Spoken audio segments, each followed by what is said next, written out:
A doença de catarata prejudica a visão e atinge muita gente, principalmente com mais idade. Sobre este assunto, vamos conversar com a médica oftalmologista, a Diane Marinho. Mas antes de conversar com ela, tem a vinheta.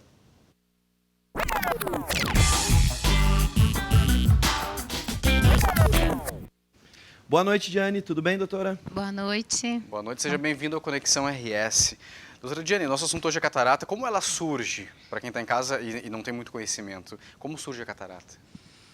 Bom, a catarata ela é uma doença que afeta o cristalino, que é uma lente que a gente tem dentro do olho, uma lente que fica atrás da córnea, que é assim, a primeira lente que a gente tem no olho é como se fosse um vidro de um relógio, que é a nossa córnea, né? Que é uma lente transparente. Atrás da córnea a gente tem a nossa segunda lente do olho, que é o cristalino, que é justamente essa que, com o tempo, ela vai perdendo a transparência e, quando ela perde a transparência, vai ficando opaca, a gente começa a chamar de catarata, né?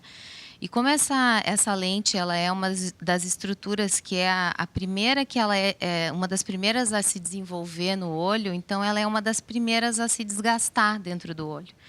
Então ela é por isso que ela envelhece um pouco antes do que o resto das nossas outras estruturas, né? Então, se todos nós formos viver 90, 100 anos, todos vamos ter.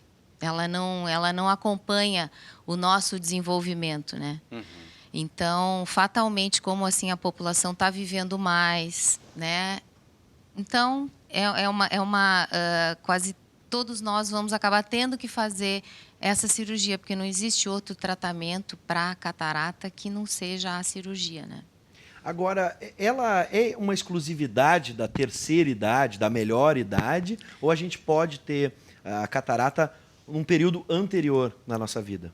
Ela não é uma exclusividade da terceira idade. Ela acontece muito mais na terceira idade por essa degeneração que o cristalino vai acontecendo naturalmente. Mas eu até trouxe umas imagens de uns bebês com catarata, que é muito mais raro, mas a gente pode ter catarata congênita até. Então, a gente pode ter lá, por uma malformação já, né, na barriga da mãe, o nenê pode nascer com catarata congênita, como a gente está vendo ali nas imagens, né? Essas imagens, elas são reais, porque teve alguns casos que apareceram na internet de pessoas que descobriram a catarata através de foto. Isso. Existe um teste chamado teste do olhinho, que é um teste que já até aqui no Rio Grande do Sul ele é obrigatório nas maternidades, né? Então, o bebê, quando nasce, ele faz um testezinho aonde a gente já consegue detectar, porque no bebê é super importante que isso seja tratado muito precocemente, porque na pessoa de mais idade, se ele operar um pouco antes ou um pouco depois, não vai fazer diferença, porque aquela pessoa já desenvolveu a visão e depois vai tirar a catarata, vai voltar a enxergar o que aprendeu a enxergar.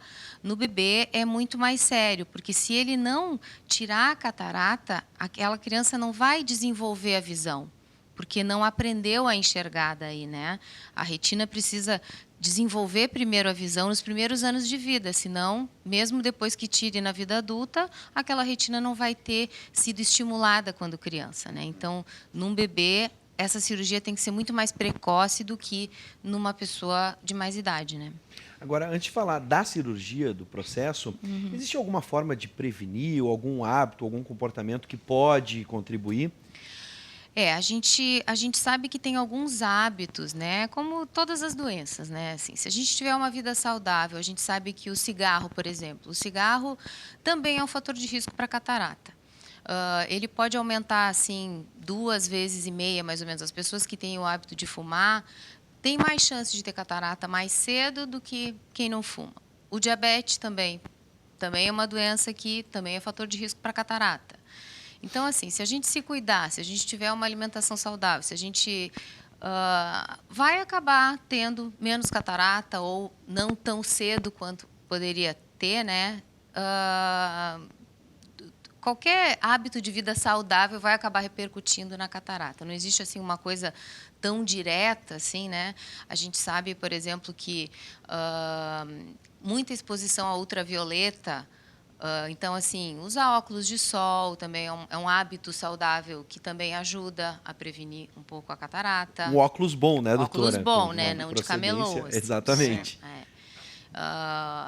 Enfim, tem uma outra causa de catarata também, que também é importante falar, que é o trauma, né? Então, aquele negócio, usar cinto de segurança, né? Porque a batida, um acidente de automóvel e tal, isso tudo também pode acabar causando um dano que depois pode causar uma catarata e outros danos até maiores no olho, né? A gente tem algumas imagens que a senhora trouxe, doutora Diane. Essa é uma delas. A senhora quer explicar para a Isso, gente? só para mostrar assim, ó, que a catarata, a primeira lente do olho é a córnea, tá? E o cristalino, ele fica lá, é uma lente biconvexa, é a segunda lente do olho, tá? Então, não é aquela que a gente primeira... vê azul mais gordinha ali. É aquela, a branquinha mais gordinha, Isso. tá? Né? Ela parece assim uma ervilha, mais ou menos, tá? E tem mais ou menos a consistência de uma ervilha, tá?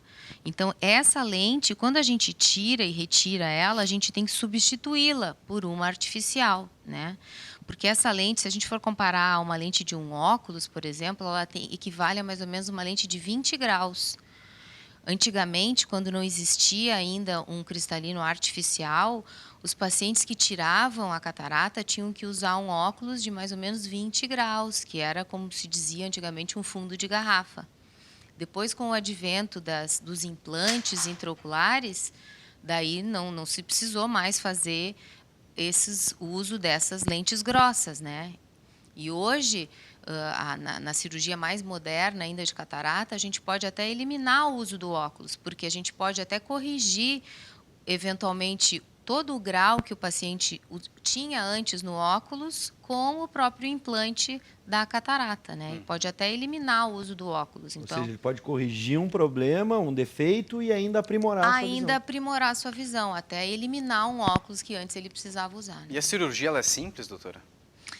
Eu não gosto dessa palavra simples, sabe? Eu acho assim que a cirurgia ela pode ser rápida, ela pode ser uma cirurgia assim ambulatorial, não precisa internar, ela é feita com uma anestesia local, mas ela não é simples. Se tu puder imaginar um cenário assim, um cirurgião ele tem que estar primeiro, ele tem que ser extremamente treinado, ele tem que estar focado, porque ele vai operar com um microscópio, ele tem que estar com os 2 olhos no microscópio. A mão direita, ele tem que estar comandando uma ponteira de um equipamento que vai estar dentro do olho. A mão esquerda, um outro instrumento que vai estar dentro do olho também, porque é uma cirurgia que é feita com as 2 mãos. O pé direito, o cirurgião está comandando um equipamento. O pé esquerdo, ele está dando foco no microscópio. E o ouvido, ele tem que estar atento ao som que o instrumento faz. Porque quando você aperta o pedal, cada comando que tu dá no pedal, ele tem um determinado som. Então, você tem que estar muito atento, porque qualquer movimento que você fizer intempestivo, a repercussão pode ser desastrosa dentro do olho. Então, é uma cirurgia rápida, mas ela não tem nada de simples. Ela é muito minuciosa e ela tem que ser perfeita. Tudo tem que funcionar muito bem. Então, assim, eu acho assim, simples ela não é. Ela é rápida, ela usa uma tecnologia muito avançada e ela tem que ser feita, tem que dar tudo muito certo. E daí o resultado fica muito bom. Certo. Bom, e o pós-operatório, doutor? O pós-operatório, em geral, é muito tranquilo, porque como é uma cirurgia que, da maneira que ela é feita hoje, a incisão é muito pequena, é em torno de 2 a 3 milímetros, ela não leva pontos, a anestesia é uma anestesia local, então a recuperação é muito tranquila, assim. Em 2 a 3 dias o paciente praticamente já está com 80%, 90% da visão que ele vai ficar. Em uma semana, em geral, o paciente já está de volta às suas atividades normais, sem grandes restrições, voltando a fazer as suas atividades que não precisa de repouso. Bom, resumindo então, doutora, há uma grande possibilidade, não há por que se preocupar se num determinado momento a catarata aparecer, se a gente conseguir diagnosticar o mais rápido possível. Não. o procedimento nos dá esperança de que possa recuperar a visão e até mesmo aperfeiçoar? E até mesmo aperfeiçoar. Eu acho que hoje em dia, assim, é uma coisa que a gente pode unir o útil ao agradável, né? E pensar sempre que a gente não pode fazer os dois Sim. olhos ao mesmo tempo, a gente tem que fazer um, esperar recuperar, para daí fazer o outro, né? Não é... E como é que as pessoas vivem, até para a gente entender, antes da cirurgia? Como é que fica a situação? Algumas pessoas ficam na esperando? fila do SUS, né, Bives? Esperando muito Exatamente. tempo. Até tem uma imagem que eu coloquei para ter uma ideia como é que as pessoas que estão com catarata enxergam, assim, só para vocês terem uma ideia, porque a queixa maior da pessoa que está com catarata é de uma visão embaçada. Sim. Né? Então eu coloquei até Eu uma vou pedir imagem pra ali, eu acho que é a produção próxima, eu chegar até acho. essa imagem. Acho que é a É próxima. a próxima. A próxima.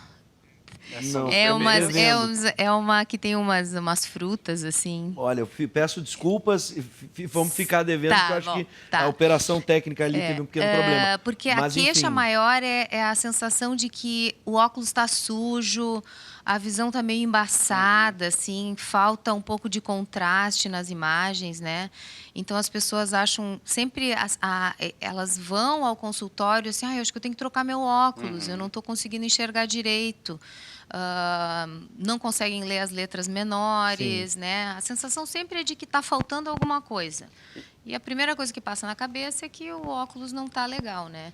Só que daí a gente vai testar o óculos e não consegue melhorar. Sim. Né? Sim. E daí no exame o oftalmologista é simples de ver que o cristalino já não está mais transparente, né? Sim. Já está com uma certa opacidade. E a catarata, ela acontece, para a gente finalizar, ela acontece só para as pessoas que usam óculos, para quem já tem necessidade de óculos ou não? Necessariamente. Não necessariamente. Não necessariamente. Né? Certo. Não é exclusivo de quem usa óculos. Não. Muito bem, eu quero agradecer a doutora. Então tá. Seja sempre bem-vinda. Obrigado por nos trazer essa esperança, né, para quem sofre hoje com mal ou quem está apreensivo a respeito. E que Sim. nós temos tecnologia hoje para superar este problema. Muito obrigado. Então tá, a obrigada. doutora oftalmologista Diane Marinho. Seja bem-vinda.